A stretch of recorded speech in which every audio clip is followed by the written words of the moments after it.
बहुत से ऐसे लोग हैं जो हनुमान चालीसा पे विश्वास नहीं करते हैं। मुझे कमेंट आते हैं, आप यकीन नहीं मानोगे कि कितने सारे मिरेकल्स होते हैं हनुमान चालीसा का पाठ करने से। हनुमान जी आपको किसी भी संकट से बचा सकते हैं, रक्षा करते हैं। आपको धन की हानि हो रही है, धन का यानी आपके पास पैसा नहीं बचता है, तो वहाँ पे भी हनुमान जी आपका हेल्प करते हैं। किसी न किसी रूप में आके हनुमान जी आपकी रक्षा करते हैं। उसके अंदर आप एक लौंग डालेंगे, एक का सिक्का डालेंगे और उस जल को आप मंदिर में स्थापना कर देंगे हनुमान जी की मूर्ति के आगे। श्री राम दोस्तों, जय बालाजी महाराज की। कैसे हैं आप लोग? उम्मीद करती हूँ आप लोग बहुत अच्छे होंगे।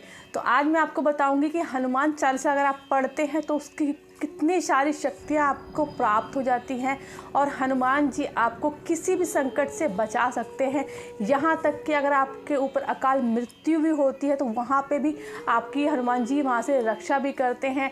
आपका स्वास्थ्य खराब है तो वहाँ पे भी आपका रक्षा करते हैं। आपको धन की हानि हो रही है, धन का यानी आपके पास पैसा नहीं बचता है, तो वहाँ पे भी हनुमान जी आपका हेल्प करते हैं। किसी न किसी रूप में आके हनुमान जी आपकी रक्षा करते हैं। तो हनुमान चालीसा के पढ़ने से कितने सारे फ़ायदे हैं। अगर आप इस गुप्त तरीके से हनुमान चालीसा का पाठ करेंगे तो आपको इसके अनेकों लाभ मिलेंगे। बस आपको जो संकल्प करना है हनुमान चालीसा का, वो किस तरीके से करना है वीडियो में आपको मैं बताऊंगी। बस आपसे एक छोटी सी रिक्वेस्ट है, अगर आप मेरे चैनल पे न्यू है, पहली बार आए हैं, तो चैनल को सब्सक्राइब करें, लाइक करें, शेयर करें और ज़्यादा से ज़्यादा कमेंट करें। कमेंट बॉक्स में जय श्री राम जरूर लिखें। ऐसे लोग हैं जो हनुमान चालीसा पे विश्वास नहीं करते हैं। मुझे कमेंट आते हैं, आप यकीन नहीं मानोगे कि कितने सारे मिरेकल्स होते हैं हनुमान चालीसा का पाठ करने से। अगर आप उसको संकल्प लेके करते हैं तो उसके अलग फ़ायदे होते हैं, और अगर आप रोज़ाना हनुमान चालीसा का पाठ करते हैं तो उसके अलग फ़ायदे होते हैं। तो चलो मैं थोड़ा सा आपको थोड़ी सी हनुमान जी की थोड़ी सी छोटी सी कथा सुनाऊंगी, आप इसको ध्यान से सुनना। जो लोग विश्वास नहीं करते हैं हनुमान चालीसा के पाठ पे, मिरेकल पे, कहते हैं कि हमने संकल्प लिया और हमारा काम नहीं हुआ, तो वो लोग इस कथा को थोड़ा ध्यान से सुनिएगा, ताकि आपको भी विश्वास हो सके कि हनुमान चालीसा में कितनी शक्ति है, कितनी सारी मिरेकल्स हैं, उसके अंदर कितने सारे लोगों को फ़ायदा हुआ है। तो एक बार की बात है, जब ये सभी लोग जानते हैं कि जब हनुमान जी ने सूर्य जी को निगल लिया था, सूर्य देवता को जब निगला था, तो हनुमान जी को इंद्र जी ने गुस्से में आके उनके ऊपर व्रत से प्रहार किया था। जब उनके ऊपर प्रहार किया था व्रत से, तो सभी देवी देवताओं ने हनुमान जी को आशीर्वाद दिया था। तो वहाँ पे यम देवता भी थे। सूर्य पुत्र यमराज हैं, सूर्य के पुत्र हैं यमराज यानी यम देवता। तो उन्होंने उनको भी एक आशीर्वाद दिया था, एक वर दिया था कि जहाँ पर हनुमान जी होंगे वहाँ मैं नहीं आऊँगा। तो एक बार की बात है, राम जी ने हनुमान जी से कहा कि हनुमान जी, मैं अब धरती में मेरी सीता समा गई है, अब मेरा भी शरीर त्यागने का टाइम आ गया है, तो मैं ये अपना शरीर त्यागना चाहता हूँ। और तो हनुमान जी ने कहा, प्रभु अगर आपकी जैसी भी इच्छा आप त्याग दीजिए। तो हनुमान जी को राम जी ने कहा हनुमान जी से कि जहाँ पे तुम होंगे वहाँ पे मैं ये कैसे कर सकता हूँ, यमराज तो आएंगे नहीं, क्योंकि आपको आशीर्वाद प्राप्त है। जब आपके ऊपर व्रत से प्रहार किया गया था तो वहाँ पे यम देवता भी विराजमान थे, वहाँ पे थे, तो उन्होंने भी आपको आशीर्वाद दिया था कि जहाँ हनुमान जी होंगे तो वहाँ मैं कैसे आऊँगा, वहाँ मैं नहीं आ सकता। तो हनुमान चालीसा में बहुत शक्ति है। तो हनुमान जी को राम जी ने हनुमान जी से कहा जब इस बात को, तो हनुमान जी कह रहे, प्रभु मैं आपको कैसे छोड़ सकता हूँ, मैं आपके बिना नहीं रह सकता। तो हनुमान जी को राम जी ने कहा कि ये तो मुझे पता है तुम मेरे बिना नहीं रह सकते हो, तो मेरा एक छोटा सा काम करोगे? तो हनुमान जी ने कहा राम जी से, हाँ प्रभु, मैं आपका कौन सा ऐसा कार्य जो नहीं करूँगा, मैं आपके सारे कार्य करूँगा, आप जो कहेंगे मैं वो करूँगा। तो राम जी ने अपने हाथ की मुद्रिका, उनके हाथ में मुद्रिका थी, उन्होंने वो अयोध्या में एक गड्ढे में डाल दी और उनसे बोला मेरी अंगूठी गिर गई है तो उसको आप निकाल लाओ। तो हनुमान जी पाताल लोक तक पहुंच गए थे उस अंगूठी को निकालने के लिए, और बस वहीं पे राम नाम का जाप करते हुए जा रहे थे और बोलते चले जा रहे थे कि राम की अंगूठी का है, राम जी की अंगूठी का है, राम जी की अंगूठी का। इस तरीके से वो बोलते चले जा रहे थे और वो पाताल लोक तक अंगूठी को ढूंढने के लिए चले गए। और इस प्रकार जब उनको पता था राम जी को कि अगर हनुमान जी यहाँ पर हैं तो यमराज यहाँ पर नहीं आएंगे, और फिर उसके बाद राम जी ने सरजू नदी में अपना शरीर त्याग दिया। तो ये छोटी सी कहानी है, जहाँ पे हनुमान जी हैं तो वहाँ पे आपके जो बिगड़े काम है वो काम भी बनेंगे। तो अब आगे मैं आपको बताऊंगी कि हनुमान चालीसा किस तरीके से अगर आप पाठ करते हैं तो आपको उसके अनेकों लाभ मिलते हैं। आपको एक संकल्प लेके पाठ करना है। एक आप डेली पाठ करते हैं, आप एक संकल्प लेके पाठ करते हैं। अगर आप संकल्प लेके पाठ करते हैं तो उसका दुगना लाभ प्राप्त होता है, क्योंकि आपको संकल्प ले लेते हैं तो संकल्प से आप एक चीज़ में बन जाते हैं कि वो कार्य आपको करना ही है। और कई लोग कहते हैं कि मैं संकल्प मैंने ले लिया, मुझे बहुत से कमेंट आते हैं कि दीदी मैंने संकल्प ले लिया है और मैंने गलती से ये काम कर दिया, गलती से ये हो गया, मुझसे गलती से किसी ने मेरे जो मैंने संकल्प पे जल रखा था उसको परवाह पानी मतलब विसर्जन कर दिया। मतलब इस तरीके से मुझे कमेंट काफ़ी सारे आते हैं। तो आप संकल्प लें तो संकल्प को मजाक ना समझें, संकल्प को बहुत ध्यान से लें और हो सके तो घर में बता दीजिए। जैसे किसी को नहीं पता तो उस लोटे के जल को वो मतलब बहा देते हैं, गिरा देते हैं पानी को, तो आप घर में बता दीजिए ये जो लोटा है मेरा संकल्प जल का है, इसको आप कहीं नहीं बहाना है। इस संकल्प जल को स्थापना मैंने करी है 7 दिन 11 दिन जितने दिन की भी आप करना चाहते हैं, तो आप अपने घर में पहले से ही बता दें। तो चलिए अब मैं आपको बताती हूँ संकल्प किस तरीके से लेना है। संकल्प आप 11 दिन का संकल्प लें। 3 दिन प्रतिदिन अगर आप पाठ करते हैं, आपको एक लोटा जल लेना है, संकल्पित जल है, उसके अंदर आप 1 लौंग डालेंगे, 1 का सिक्का डालेंगे और उस जल को आप मंदिर में स्थापना कर देंगे हनुमान जी की मूर्ति के आगे।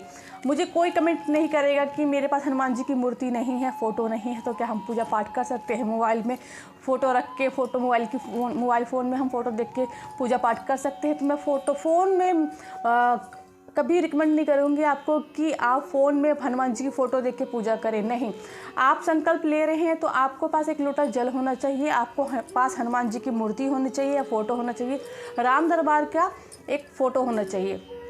आप अपने मंदिर में इसको रखें और एक घी का दीपक जला सकते हैं। आप एक देसी घी का दीपक जलाएं और जो देसी घी का दीपक जलाएंगे वो गाय का ही होना चाहिए, गाय का घी होना चाहिए, गाय के देसी दूध का घी होना चाहिए, या आप तिल के तेल का आप दीपक जला सकते हैं। हनुमान जी को भोग लगाएं, भोग कुछ भी लगा सकते हैं आप। जैसे मैं पहले की वीडियो में बता चुकी हूँ कि आप बेसन के लड्डू, बूंदी के लड्डू या बूंदी या किशमिश, ये किसी प्रकार का भोग लगाएं। खट्टे फल का भोग बिल्कुल नहीं लगाना है आपको, मीठे फल का भोग लगाए, केले वगैरह का भोग लगाए, गुड़ का लगा सकते हैं, चने का लगा सकते हैं, चने के अंदर नमक नहीं होना चाहिए। और साथ ही साथ आपको तुलसी के पत्ते भोग में डालना बहुत ही आवश्यक है। किसी भी देवी देवताओं को अगर आप भोग लगाते हैं तो उसमें तुलसी का पत्ता आवश्यक डालें, क्योंकि तुलसी के पत्ते के बिना जो भोग है अस्वीकार होता है, भोग पूरा नहीं होता है। ठीक है, यहाँ तक बात आपको क्लियर हो गई। और उसके बाद आपको क्या करना है, आप हनुमान चालीसा का पाठ स्टार्ट करें। यानी 11 दिन लगातार इस गुप्त तरीके से अगर आप कर लेते हैं संकल्प, आप बस घर में इतना बता दें मैंने संकल्प लिया है, आप अपनी कोई विश किसी से शेयर नहीं करेंगे। आपकी जो विश है आप अपनी विश किसी को भी शेयर नहीं करेंगे, गुप्त तरीके से करना है। बस जिस घर में आपको लगता है कि जो आपने जल स्थापना करी है, संकल्प जल रखा है, उस जल से अगर कोई छू सकता है, गिरा सकता है, तो आप उनको बता दिए मेरे पूजा पाठ का जल है, इसको कोई नहीं छुएगा। आप गुप्त तरीके से करना और अपनी विश किसी को नहीं बताना। कई सारे लोग बता देते हैं, कहते हैं जितने काम गुप्त तरीके से होते हैं वो काम बहुत जल्दी होते हैं।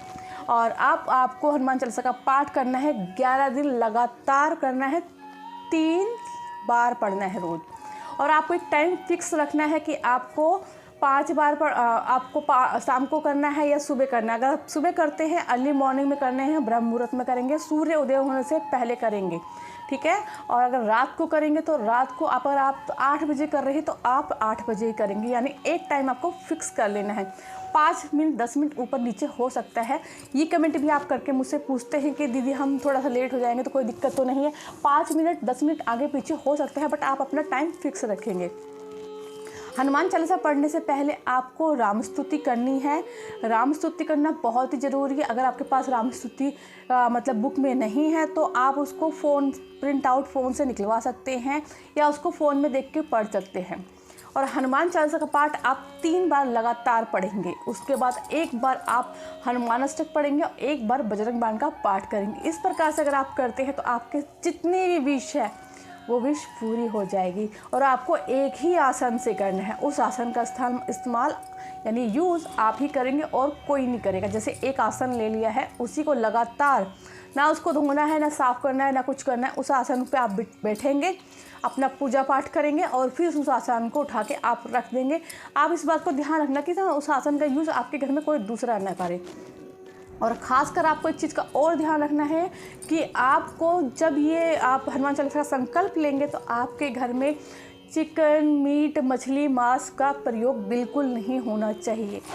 और मुझे बहुत से ऐसे भी कमेंट आते हैं कि दीदी की जैसे हम हॉस्टल वगैरह में रहते हैं तो हम लहसुन प्याज का हमें खाना ही पड़ेगा क्योंकि हम कुछ ऐसा खा नहीं सकते हैं। तो बिल्कुल आप खा सकते हैं, अगर आपके पास कोई ऑप्शन नहीं है तो आप लहसुन प्याज का खाना खा सकते हैं। बस आप ध्यान रखना है कि आपको मीट, मछली, मांस नहीं खाना है, दारू का सेवन नहीं करना है, मदिरा का सेवन नहीं करना है। और घर में अगर आप रहते हैं तो अगर परहेज़ कर सकते हैं तो बहुत ही अच्छी बात है, लहसुन प्याज का परहेज़ ना करें और आप अपना संकल्प लें। और वो संकल्पित जो जल होता है 11 दिन तक आप रखेंगे, तो उस जल को आप ढक कर रखेंगे, आप उसको खुला ना रखें क्योंकि उसमें कुछ भी जाके पड़ सकता है। और उस जल को आपको ग्रहण करना है, यानी संकल्पित जल है तो, और उसके अंदर लौंग भी डाला हुआ है, सिक्का भी डाला हुआ है। आप अपने किसी भी कार्य के लिए जाते हैं तो उस जल को पी कर जाएँ। और अगर आप ऑफिस जा रहे हैं या कहीं जा रहे हैं, जॉब के लिए जा रहे हैं, या अगर कहीं आप बाहर जा रहे हैं तो जो लौंग आपने डाला है वो लौंग का जोड़ा डालेंगे आप, उस लौंग को अपने जेब में रखेंगे और एक सिक्का डाला है वो अपने पास रखेंगे। कहीं पर भी जाएंगे तो आपका जितना भी रुका हुआ काम है सारा काम बनेगा। अगर आपके घर में कोई बीमार है, इंसान ठीक नहीं हो रहा है, तो वो जो जल है वो उसको थोड़ा थोड़ा करके आप रोज़ पिलाएं। इस प्रकार से करते तो आपकी अनेकों इच्छाएं पूरी होती है। और हनुमान जी के चालीसा यानी जो 40 पंक्तियाँ, हनुमान जी के चालीसा की 40 पंक्तियाँ, ये बहुत ही मिरेकल पंक्तियाँ हैं। इससे बहुत ही लोगों को फ़ायदा हुआ है, किसी का भी नुकसान नहीं होता है। और जैसे कि आप लोग मुझे कहते रहते हैं कि हमने संकल्प लिया, हमें फ़ायदा नहीं हुआ, हमने 7 दिन का भी ले रखा है, 11 दिन का भी ले रखा है, फ़ायदा हमें नहीं हुआ। ऐसा कुछ नहीं है, फ़ायदा आपको कभी भी पूजा पाठ का नुकसान नहीं होता है, हमेशा उसको आपको फ़ायदा ही मिलेगा। भगवान जी का अगर आप पूजा पाठ करते हैं तो उसका फल आपको ज़रूर मिलता है। कभी कभार ऐसा होता है जो हमने कर्म किए होते हैं तो वो हमारे सामने आते हैं और हमें उसको भुगतने पड़ते हैं, लेकिन जो हम पूजा पाठ हम कंटिन्यू करते आ रहे हैं अब, तो इसका फल भी हमें मिलेगा। हनुमान जी हमारी रक्षा ज़रूर करेंगे। और ऐसे मुझे बहुत से अच्छे कमेंट आते हैं, अच्छे कमेंट आते हैं कि दीदी हमारा हनुमान चालीसा से काम बन गया, हमें बहुत सारा फ़ायदा हुआ। और इस प्रकार अगर आपको मेरा वीडियो अच्छा लगता है तो आप चैनल को सब्सक्राइब करें, लाइक करें, शेयर करें, कमेंट बॉक्स में जय श्री राम जरूर लिखें। नेक्स्ट वीडियो में मिलते हैं। जय श्री राम।